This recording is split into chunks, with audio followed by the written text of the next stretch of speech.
So according to Singapore Business Review, they have identified that there are 4 main factors in terms of stress being added to our life in Singapore.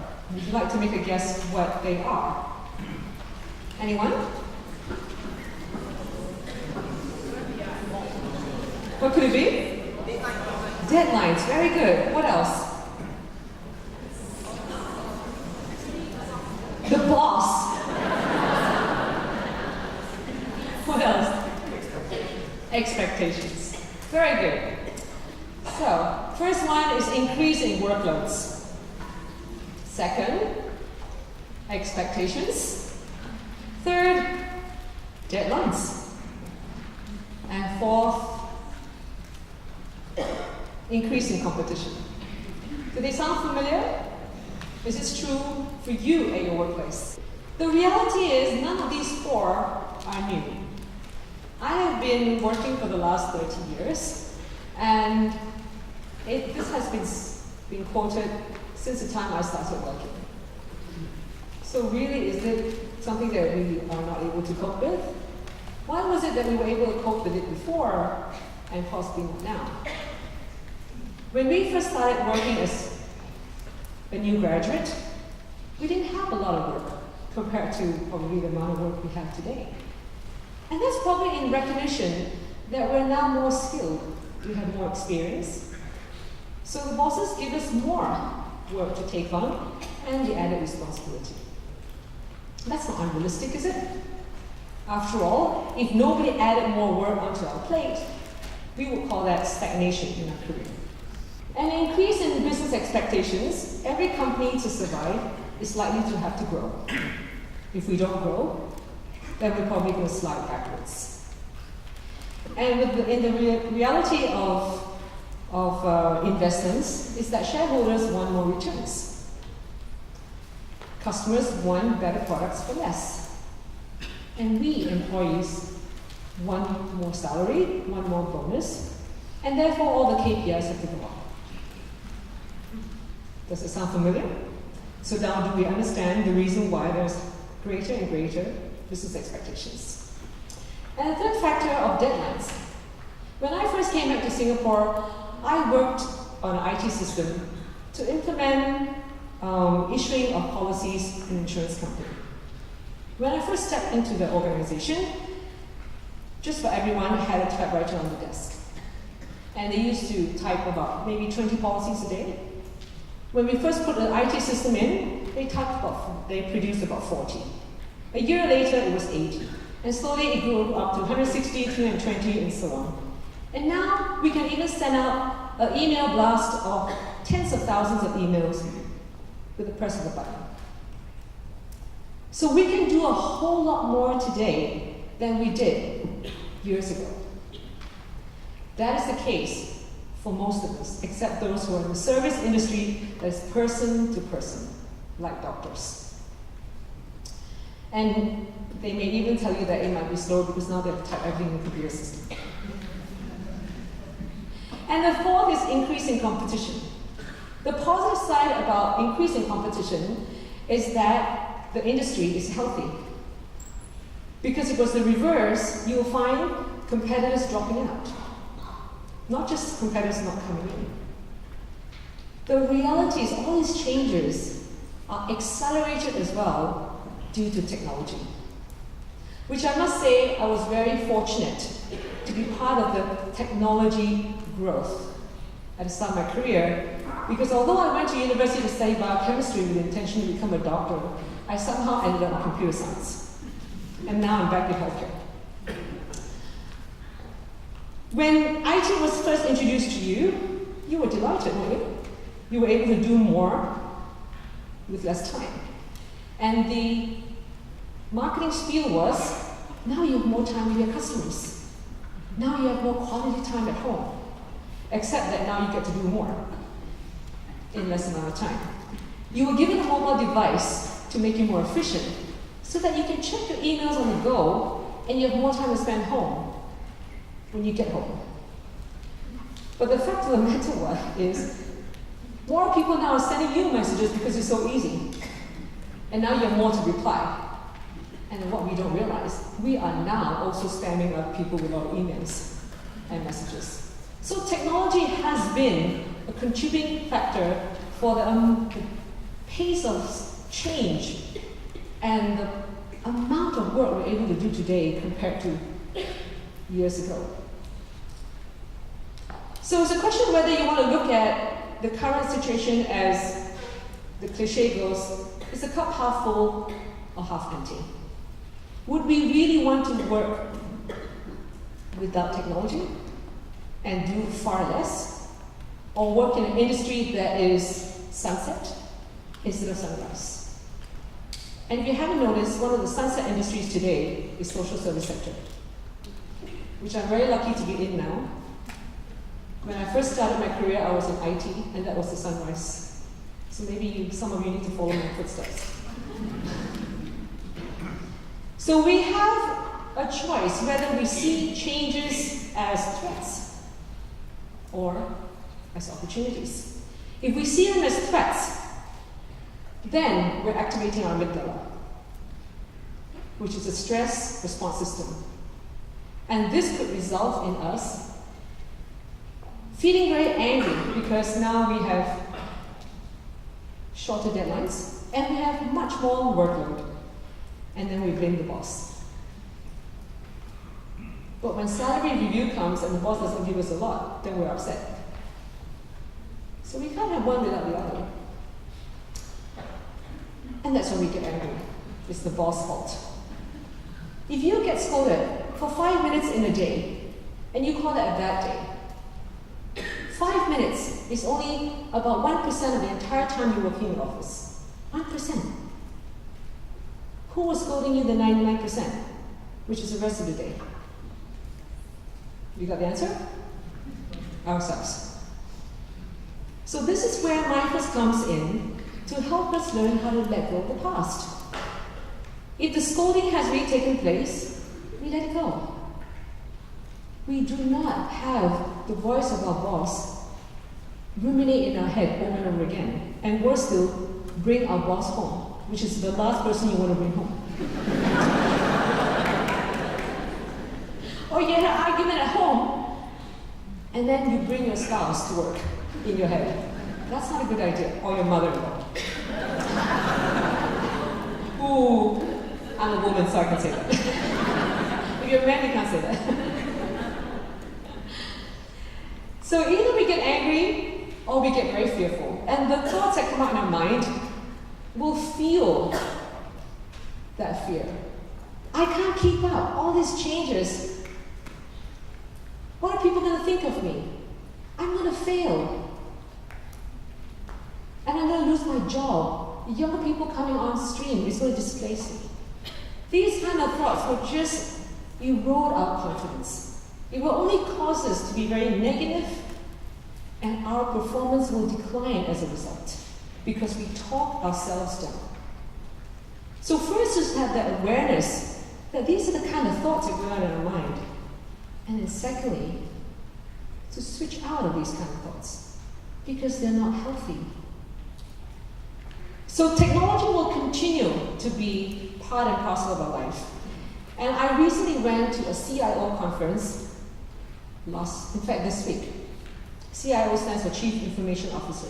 When you're a small organization like Brahm Centre with 25 staff, the CEO becomes a CIO, becomes a CTO, is also the CFO. All in one pao ka liao, because that's called low-cost operations. And this is a robot that Hanson Robotics is developing in order to add to the quality of our life. That's the marketing scoop. So are robots now going to become our competitor as well? Well, let's see. Because it's been 30 years since I heard about robotics, all the way when I was in university. And now we have this robot coming alive. So let me show you a clip on how this robot can express herself. I'm always happy to talk about myself. I am created by Hanson Robotics to be the next generation AI and robotics platform. I learned and developed through interacting with humans. can connect with people through my facial expressions and gestures that can show you that I'm happy, angry, surprised, and disappointed. Okay, so you get the drift.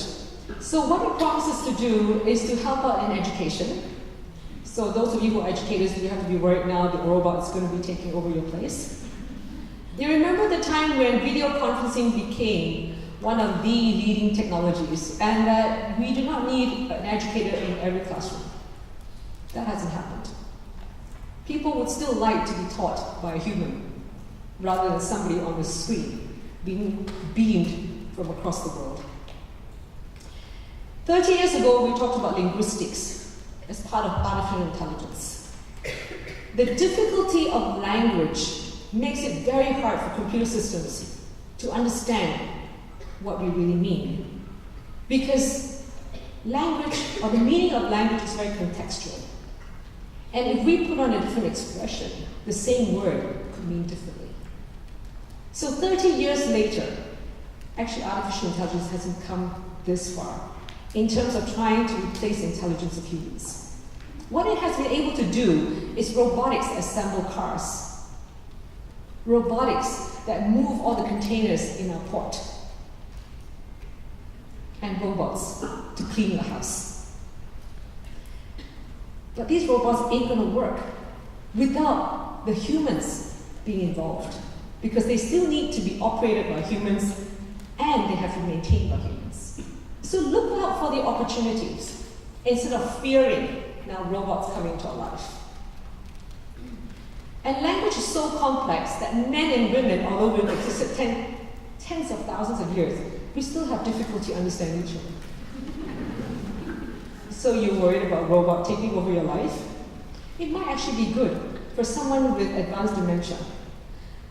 My mother had advanced dementia, and she asked the same questions every day.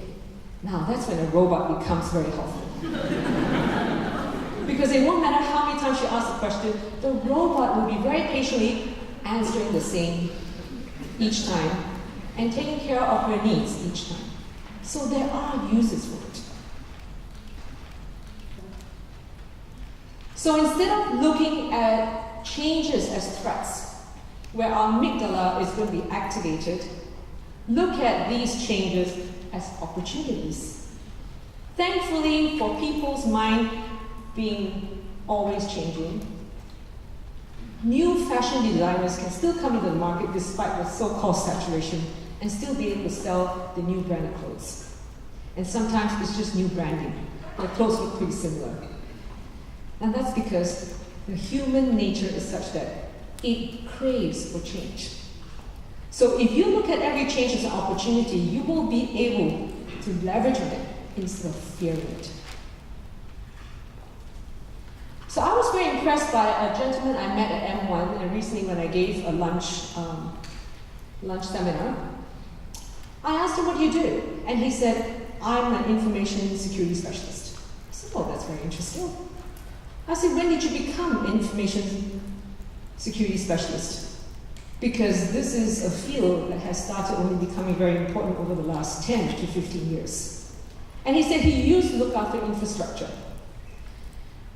To a non-IT person, it means looking after computer systems. And he noticed, rightfully, that maintaining or looking after computer systems was getting offshore to places like India and now even to Vietnam. So which means these jobs are going to go. So he went to take a course up in information security because he saw the opportunity. There weren't enough people in this field. So today he's a very prized employee in M1. So we need to have awareness. And we need to be creative, be open to new things, new ideas, and incorporating new skills into our lives.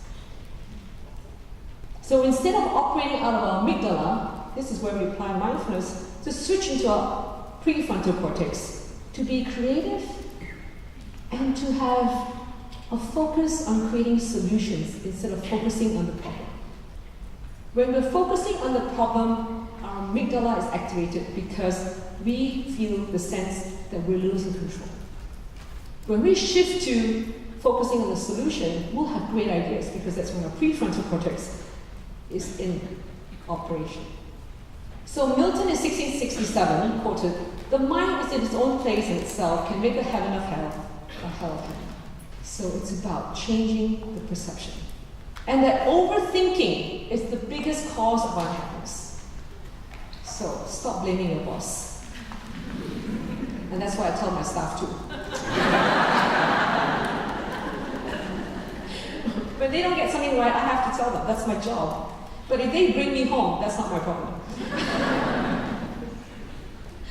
And I've been listening to the effects of stress on the body, and that is all from thinking.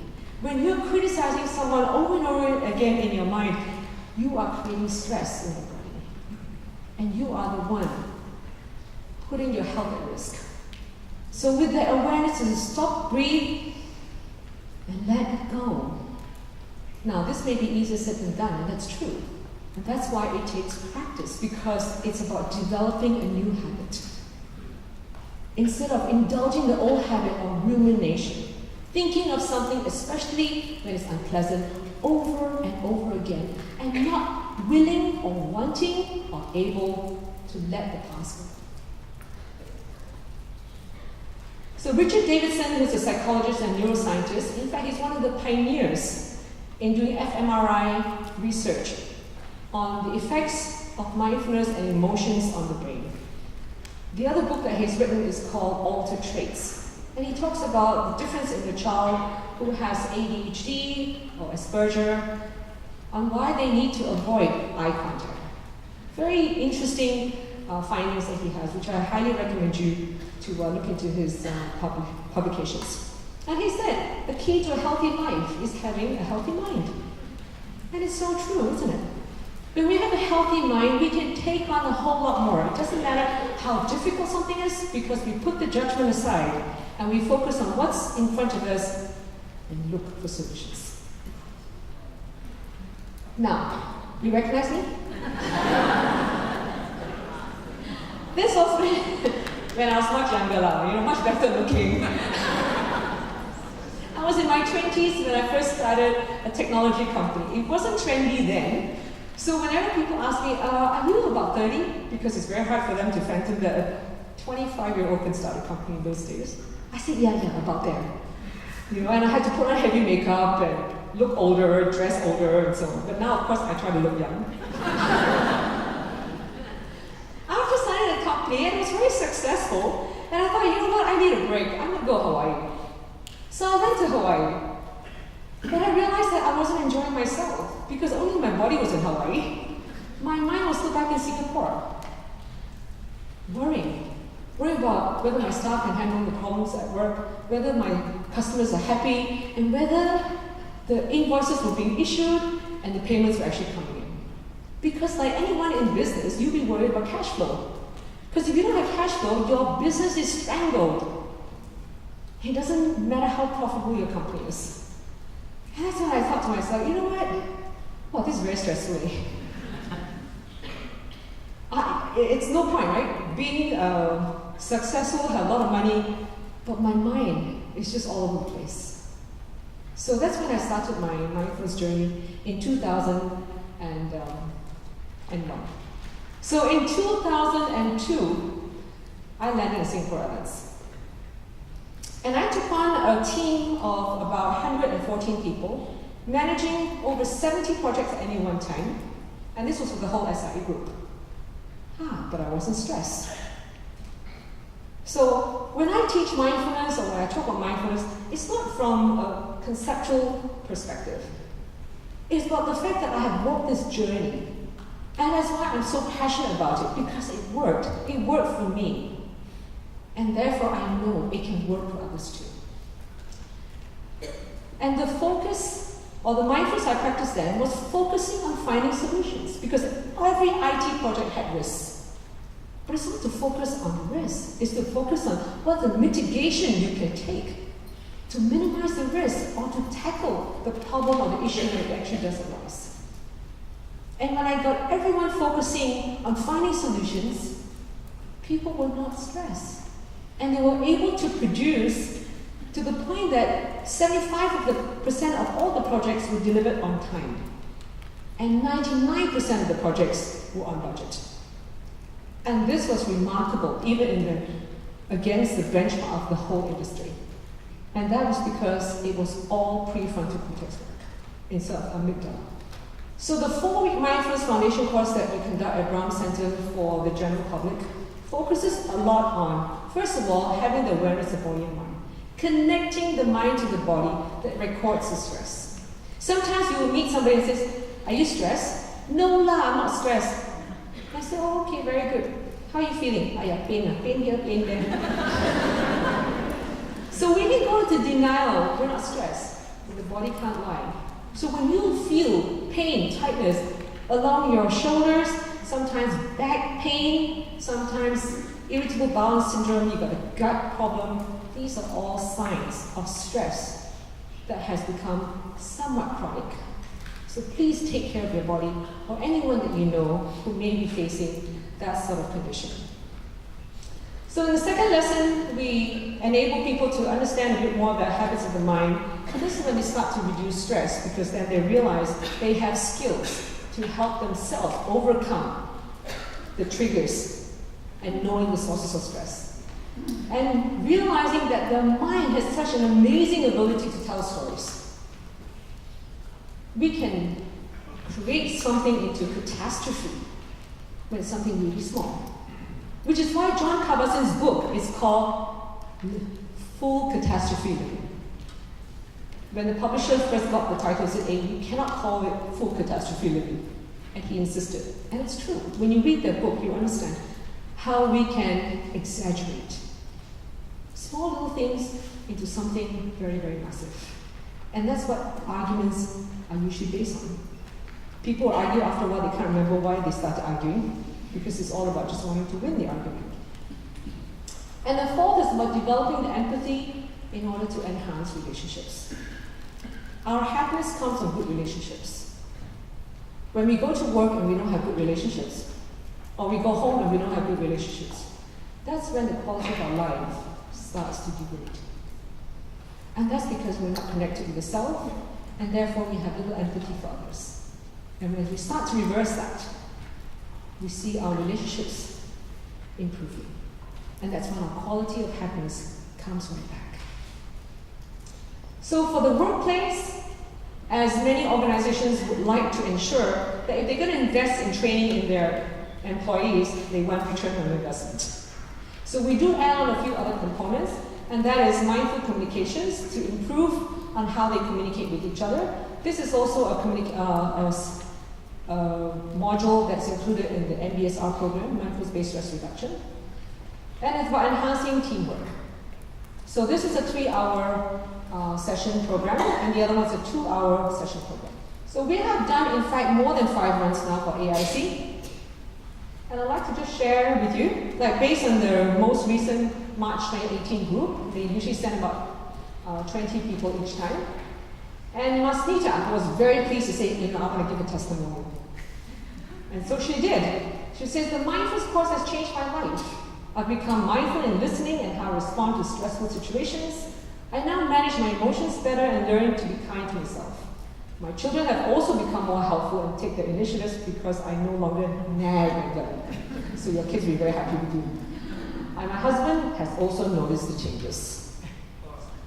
That's good, right? So then what? I think credit goes to her that she put into practice. Because many courses we attend, it might just go into our head, but not into our heart. And then not all courses that you attend at work that you can actually apply the skills, improve your home. So this is one of the benefits of mindfulness being applied to both at work and your personal life. And based on the group size of 49, we have a mindful psychologist, which you will hear from him later on. He did a statistical analysis. There was a 12% improvement in the professional accomplishment. They saw a 21% improvement in their work performance and 22% improvement in their sleep quality and reduction in reliance on medication. Most recently, DBS, that just came last week, This is from the consumer banking group. And 100% of them agreed. This was a really good course for them. And 70% strongly agreed. So we're very pleased with the results. And they also provided some of their comments. And so in this one is, what are your takeaways? So I thought I'd highlight this one in particular. Many takeaways. Best takeaways, be present. It can be used at work and at home.